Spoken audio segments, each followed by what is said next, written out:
Hello everyone and welcome back to my channel Kusum abroad diaries. तो आज के इस वीडियो में बताने वाली हूँ कि अगर आप बीएससी नर्सिंग करने का सोच रहे हो यूके से, और अगर आपको नहीं पता है, आपके दिमाग में ये क्वेश्चंस हैं कि बीएससी नर्सिंग करने के बाद यूके से उसके बाद मेरा registration as a nurse UK में कैसे होगा, क्या मुझे कोई एग्जाम देना पड़ेगा या फिर मुझे कुछ और फॉर्मेलिटीज़ करनी पड़ेगी। अगर ये सारे क्वेश्चन आपके दिमाग में हैं तो ये वीडियो आपके लिए राइट वीडियो है। और जस्ट देखते रहो इस वीडियो को, और मैं सारे क्वेश्चन को एक्सप्लेन करूँगी, स्टेप बाय स्टेप बताऊँगी कि अगर आपने ये डिसाइड किया है कि अगर आप यूके में बीएससी नर्सिंग करना चाहते हो और इंडिया से या किसी और कंट्री से यूके में आके पढ़ना चाहते हो as a student, as international student आप बीएससी नर्सिंग करना चाहते हो, तो क्या प्रोसेस है और आपको क्या क्या एग्जाम देने पड़ेंगे और कैसे होगा सब कुछ। सो सबसे पहली चीज़, ऑब्वियसली आप अप्लाई करते हो यूके की यूनिवर्सिटी में। अगर आपका ये क्वेश्चन है कि कौन सी यूनिवर्सिटी में मुझे अप्लाई करना चाहिए, तो इसकी भी एक वीडियो मैं डालने वाली हूँ जो कि मैं इसके बाद डालूंगी।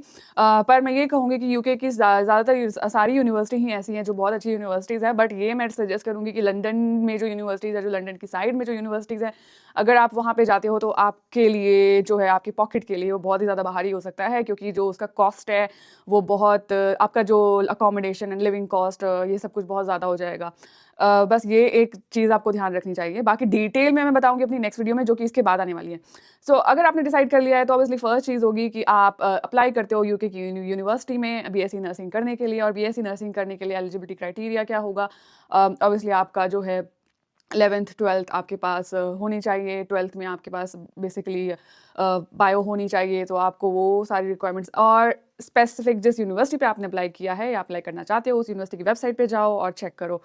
कोई भी बहुत ही मुश्किल काम नहीं है, बस गूगल पे जाना है, टाइप करना है यूनिवर्सिटी का नाम और टाइप करना है वहाँ पे बीएससी नर्सिंग एलिजिबिलिटी क्राइटेरिया, पूरा पेज खुल जाता है और वहाँ पे जाके आप सब कुछ रीड कर सकते हो अपने आप ही। आपको इसके लिए किसी एजेंट की ज़रूरत नहीं है, ठीक है। और एक बार आपने एडमिशन ले लिया है अगर यूके की यूनिवर्सिटी में, उसके बाद फिर आपका जो यूनिवर्सिटी आपको लेटर देता है, एक kind of sponsorship student letter होता है वो आपके वीज़ा के लिए। उसके बाद आप वो वीज़ा के लिए अप्लाई करते हो। वीज़ा के लिए अप्लाई करने के पहले आपके पास आइल्स या का जो है एक रिक्वायर्ड स्कोर होता है, वो स्कोर आपके पास होना चाहिए इंग्लिश लैंग्वेज टेस्ट का, जो वो आइल्स हो सकता है या फिर कोई और एग्जाम भी हो सकता है, depending on the university guideline. Mostly university IELTS score accept करते हैं, सो आइल्स स्कोर आपका होना चाहिए।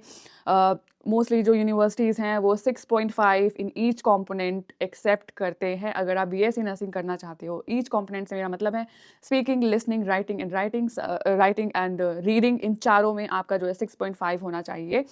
और कुछ यूनिवर्सिटीज़ ऐसी भी हैं जो 6 स्कोर भी एक्सेप्ट करती हैं कुछ कंपोनेंट्स में, वो आपको पता चलेगा उस पर्टिकुलर यूनिवर्सिटी की वेबसाइट पे जाके। सो अगर आपने डिसाइड कर लिया है तो आप जा सकते हो उस वेबसाइट पे, उनकी यूनिवर्सिटी की वेबसाइट पे, और देख सकते हो।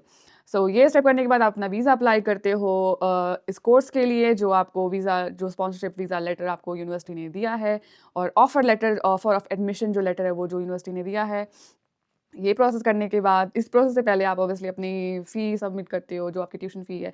फिर आप वीज़ा अप्लाई करते हो, वीज़ा ऑनलाइन एप्लीकेशन होती है, ये भी काम आप खुद कर सकते हो। उसमें आपकी डिटेल्स एंड ऑल वगैरह वगैरह पूछी जाती हैं, और कोई बहुत ही ज़्यादा कॉम्प्लेक्स प्रोसीजर नहीं है। बट ऑब्वियसली अगर आपको नहीं लगता कि आप इतना कॉन्फिडेंट फील नहीं करते, तो ऑब्वियसली आप किसी बड़े की हेल्प ले सकते हो या फिर किसी एजेंट की हेल्प ले सकते हो, ठीक है। सो ये हो गया, और आप आ गए यूके के अंदर नाउ। अब यूके में आपने अपना यूनिवर्सिटी का जो है प्रोग्राम बीएससी नर्सिंग वो आपने स्टार्ट कर दिया।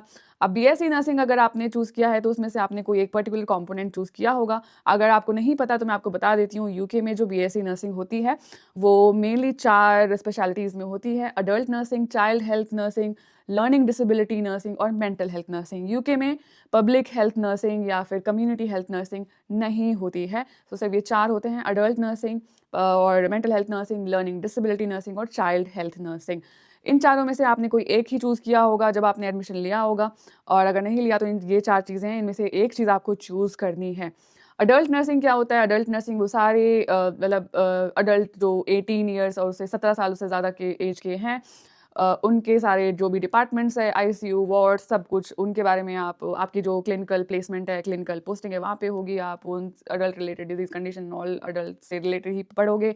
चिल्ड्रंस में आप चाइल्ड का पढ़ते हो, बच्चों का पढ़ोगे।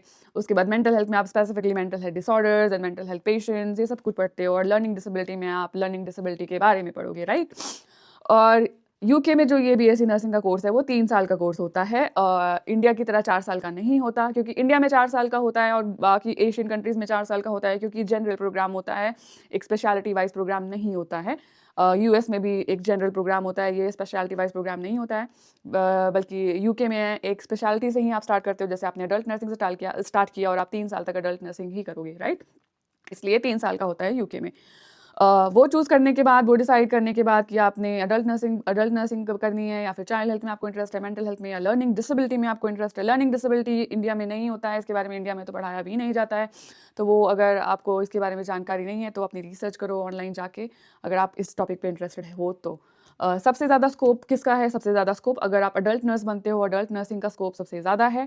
मैंने ये इसलिए बोला क्योंकि मैंने अपनी जो भी रिसर्च की और उसका जो मुझे आउटपुट मिला, उसमें मुझे यही रिजल्ट मिला कि जो अडल्ट नर्सेज है उनके लिए जो प्रोफेशनल डायनामिक्स है वो बहुत ही ज़्यादा ब्रॉड है, और बहुत सारी चीज़ें आप कर सकते हो। और ऑब्वियसली अडल्ट पॉपुलेशन अगर आप वर्ल्ड की देखोगे तो वो ज़्यादा है, तो अडल्ट में बीमारियाँ अडल्ट पॉपुलेशन के हिसाब से ही होगी, इसलिए अडल्ट नर्सिंग का स्कोप ज़्यादा है वर्ल्ड वाइड। सो ये मैंने आपको बता दिया, एक हिंट दे दी कि अगर आप कंफ्यूज हो तो आपको किस तरफ जाना चाहिए। बट ऑब्वियसली अगर आपका इंटरेस्ट है मेंटल हेल्थ में और चाइल्ड हेल्थ में तो आप वही करो, राइट?